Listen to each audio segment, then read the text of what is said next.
नमस्कार दोस्तों, स्वागत है आपका हमारे YouTube चैनल धार्मिक दर्शन में। तो दोस्तों, आज हम बात करेंगे गणेश चतुर्थी 2024। गणेश जी को जरूर लगाए इन 5 चीजों का भोग, धन संपत्ति में होगी वृद्धि। आज गणेश चतुर्थी से गणेश उत्सव का आरंभ हो चुका है। अगले 10 दिनों तक गणेश उत्सव की धूम रहने वाली है। इन दौरान गणेश जी को मोदक के अलावा कई और चीजों का भोग आप लगा सकते हैं। गणेश जी की मनपसंद चीजों को भोग लगाने से धन संपत्ति में लाभ के साथ साथ घर में सुख समृद्धि की वास होता है। दोस्तों, आज गणेश उत्सव का आरंभ हुआ है।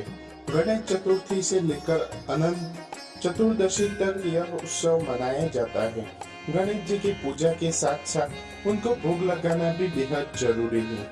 दरअसल किसी भी देवी देवता की पूजा तभी संपन्न मानी जाती है जब इन्हें भोग लगाया जाता है। हम सभी जानते हैं कि गणेश जी को मोदक तो अति प्रिय है, लेकिन इनके अलावा भी कई ऐसी चीज है जो गणेश जी को बहुत पसंद है। आप मोदक के साथ साथ उन्हें चीजों का भोग भी गणेश जी को लगा सकते हैं, ताकि बप्पा आपकी सभी मनोकामना पूर्ण करे। मोतीचूर के लड्डू। भगवान गणेश जी को मोतीचूर के लड्डू बहुत ही प्रिय है। इसी मान्यता है कि मोतीचूर के लड्डू अर्पित करने से गणेश जी बहुत ही जल्दी प्रसन्न होते हैं। आप गरीब परिवार के समृद्धि में वास होता है। खीर का भोग लगाएं। भगवान गणेश को खीर का भोग भी आप लगा सकते हैं। ऐसा करने से आपको आर्थिक समस्याओं से मुक्ति मिलेगी और आपके लिए धन लाभ के योग बनेंगे। मोदक के भोग। सभी जानते हैं कि गणेश जी को मोदक कितने प्रिय है। दरअसल एक बार युद्ध में गणेश जी का दांत टूटने की वजह से वह कुछ भी खा नहीं पा रहे थे। तब माता पार्वती ने उन्हीं के लिए मोदक बनाए। तभी से गणेश जी को मोदक के अति प्रिय है। ऐसा कहा जाता है कि मोदक का भोग लगाने से गणेश जी की विशेष कृपा व्यक्ति पर होती है। केले का भोग। किसी भी पूजा पाठ से सभी देवी देवताओं का केला का भोग लगाया जाता है। भगवान गणेश को केला काफी पसंद है। केले का भोग लगाने से सुख समृद्धि का आशीष देते हैं। नारियल का भोग। गणेश जी का नारियल का भोग भी लगाया जाता है। दरअसल नारियल के पेड़ को कल्प वृक्ष भी कहते हैं। कल्प वृक्ष में ब्रह्मा, विष्णु और महेश का वास होता है, इसलिए इस वृक्ष के फल यानी नारियल सभी देवताओं को अति प्रिय है। इसका गणेश जी को भोग लगाने से घर में मां लक्ष्मी का वास होता है। गणेश जी को भोग लगाने के समय इन मंत्रों का करें जाप। गणेश जी को भोग लगाते समय इस मंत्रों का करें जरूर जाप, ताकि गणेश जी आपके भोग का स्वीकार कर ले। तृतीय वस्तु गोविंद तुभ्यं में समर्पये गृहाण सौमुखे भूत्वा प्रसिद्ध परमेश्वर। गणेश चतुर्थी व्रत कथा। इस कथा को सुनने से पांडवों को वापस मिला था उनका खोया हुआ राज्य। आज गणेश चतुर्थी है और आज घर घर गणपति की स्थापना होगी और उनकी विधि विधान से पूजा की जाएगी। गणेश चतुर्थी को गणेश जी के जन्म उत्सव के रूप में मनाया जाता है और संपूर्ण विधि विधान के साथ घर में 1 दिन, 2 दिन, 3 दिन या फिर 9 दिन के गणेश जी का स्थापन किए जाते हैं। गणेश जी की पूजा में इस कथा को पढ़ना बेहद अनिवार्य माना गया है। मान्यता है कि इस कथा के पाठ से पांडवों को उनका खोया हुआ राज्य फिर मिला था। आप भी विस्तार से सुने यह कथा। भाद्र शुक्ल गणेश चतुर्थी व्रत कथा। एक बार नैमिषारण्य तीर्थ में शौनक आदि 88,000 ऋषियों ने शास्त्रवेत्ता सूत जी ने पूछा कि हे सूत जी महाराज, सभी कार्यों की निर्विघ्न समाप्ति किसी प्रकार से हो? धनोपार्जन में कैसा सफलता मिल सकती है और मनुष्य की पुत्री सौभाग्य एवं संपत्ति की वृद्धि किसी प्रकार हो सकती है? पति पत्नी के कलह भाव से बचाव। भाई भाई ने परस्पर वैमनस्य में अलगावा तथा उदासीनता के अनुकूलता कैसे मिल सकती। विधोपार्जन, वाणिज्य, व्यवहार, कृषि, कर्म एवं शासकों को अपने शत्रु में विजय प्राप्त करने में कैसे सफलता मिल सकती है। किसी देवता के पूजन अर्चन में मनुष्य को अष्ट भी प्राप्ति हो सकती है। हे सूत जी महाराज, इन सब बातों की आप विस्तृत से विवेचना कीजिए। सूत जी कहते हैं कि हे ऋषियों, प्राचीन काल में जब कौरवों पांडवों की सेना युद्ध के लिए संत्रबद्ध हुई तो उसी समय कुंती नंदन युधिष्ठिर ने श्री कृष्ण जी से पूछा था, हे कृष्ण जी, आप यह बताइए कि हमारी निर्दव्य विजय किस प्रकार होगी, किस देवता की आराधना से हमें अष्टदेव सिद्धि प्राप्त कर सकेंगे। श्री कृष्ण कहते हैं कि हे वीर, पार्वती जी के मेल से उत्पन्न गणेश जी की पूजा कीजिए। उनकी पूजा से आप अपने राज्य का पा सकेंगे और यह निश्चित है। युधिष्ठिर ने प्रश्न किया कि हे देव, गणेश पूजन का क्या विधान है,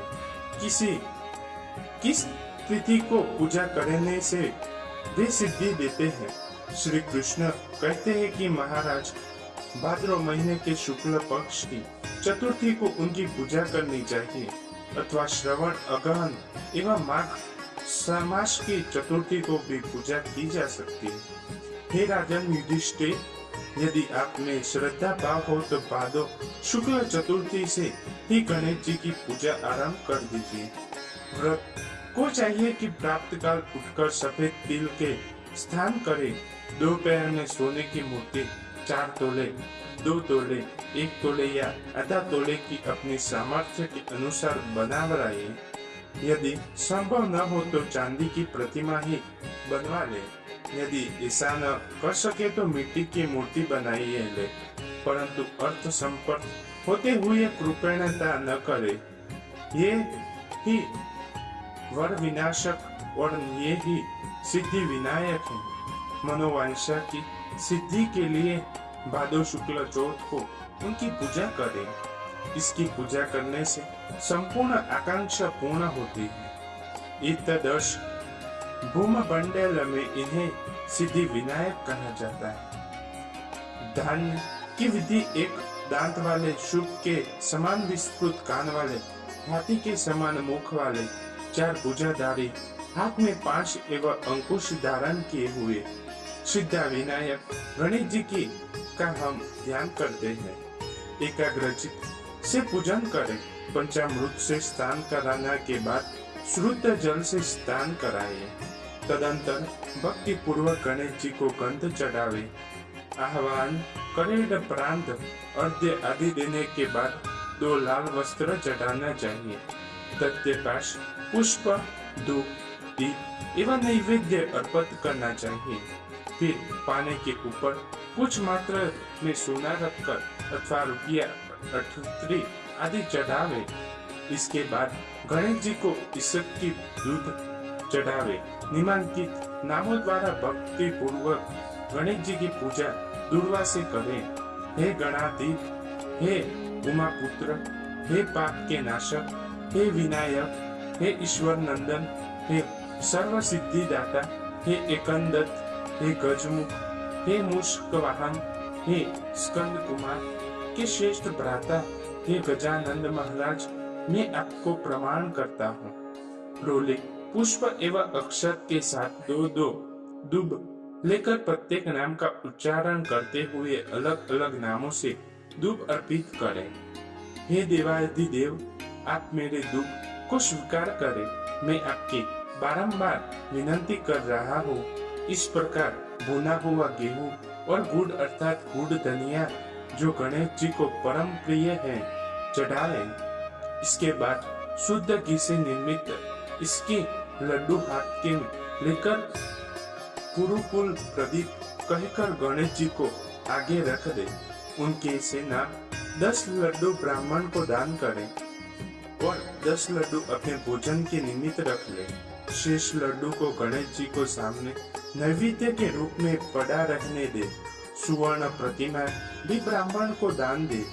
सभी कर्म करने के बाद अपने इष्ट देव का पूजन करें। तदंतर ब्राह्मण को भोजन कराकर स्वयं पूजन करें। स्मरण रहे कि उस दिन मूंगफली वनस्पति बड़े अधिक के तेल का उपयोग न करें। अधोवस्त्र और उत्तरीय वस्त्र के सहित गणेश जी की मूर्ति को संपूर्ण विधि विधान से लिए विद्वान ब्राह्मण को दान कर दे। हे धर्मराज युधिष्ठिर, इस प्रकार गणेश जी की पूजा करने से आप सभी पांडवों की विजय होगी। इसके संदेह की कोई बात नहीं, यह मैं बिल्कुल सत्य कह रहा। गुरु से दीक्षा लेने के समय वैष्णव आदि प्रारंभ में गणेश पूजन करने हैं। गणेश जी की पूजा करने से विष्णु, शिव, सूर्य, पार्वती, अग्नि आदि विशिष्ट देवों की भी पूजा हो जाती है, इसमें संदेह नहीं है। इनके पूजन के चंडिका आदि मातृगण सभी प्रसन्न होते हैं। हे ऋषियों, भक्ति पूर्वक सिद्धि विनायक गणेश जी की पूजा करने से उनकी कृपा के फल स्वरूप मनुष्य के सभी कार्य पूर्ण होते हैं। भाद्र शुक्ल गणेश चतुर्थी की पूजा शिवलोक में हुई है। इस दिन स्नान, दान, उपवास, पूजन आदि करने से गणेश जी की अनुकंपा से शताधिक फल होता है। हे युधिष्ठिर, इस दिन चंद्र दर्शन को निषेध किया गया है, इसलिए अपने कल्याण की कामना से दोपहर में ही पूजा कर लेनी चाहिए। सिंह राशि की संक्रांति में शुक्ल पक्ष की चतुर्थी तिथि को चंद्र दर्शन करने से चोरी, व्यभिचारी, हत्या आदि मिथ्या कलंकित होना पड़ता है। इसलिए आज के दिन चंद्र दर्शन करना वर्जित है। यदि भूल से चंद्र दर्शन हो जाए तो ऐसा कहे, सिंह से प्रजित को मार डाला और जाम्बावान से सिंह को हिमालय भेज दिया। हे बेटा, रो मत, तुम्हारी स्मृतक मणि यह है।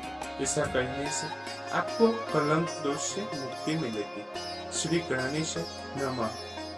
गणेश चतुर्थी के दिन रात चांद ऐसे देखने की गलती पड़ सकती है महंगी। जाने कलंक चतुर्थी पर चांद देखने के क्या है नियम और चंद्रोदय का समय। आज भाद्र मास की शुक्ल पक्ष की चतुर्थी तिथि है और आज की रात का चंद्र दर्शन सबसे खास माना जाता है। इस चांद का दर्शन करने पर भगवान श्री कृष्ण पर भी लगा था ऐसा मिथ्या कलंक, जिसे मिटाने के लिए श्री कृष्ण को करने पड़े थे बड़े बड़े जतन। आज फिर से वही संयोग बना है जब चांद को देखना आपके लिए अशुभ फलदायी भी हो सकता है और आपके ऊपर कोई मिथ्या कलंक लग सकता है। ऐसे में आज चांद को देखना हो तो किस बातों को ध्यान रखें और कब दर्शन कर सकते हैं, आज चांद के यह भी जान ले। भविष्य पुराण और गणेश पुराण में भाद्र शुक्ल चतुर्थी तिथि के बारे में बताया गया है कि इस दिन चांद को देखने से व्यक्ति पर मिथ्या कलंक लगता है, क्योंकि चंद्रमा को गणेश जी का शाप लगा था। दरअसल भाद्र मास की शुक्ल पक्ष की चतुर्थी को एक समय जब गणेश जी भोजन उपरांत हाथ में मोदक लिए जा रहे थे तो गणेश जी के गजमुख रूप को देखकर चंद्रमा ने हंस दिया।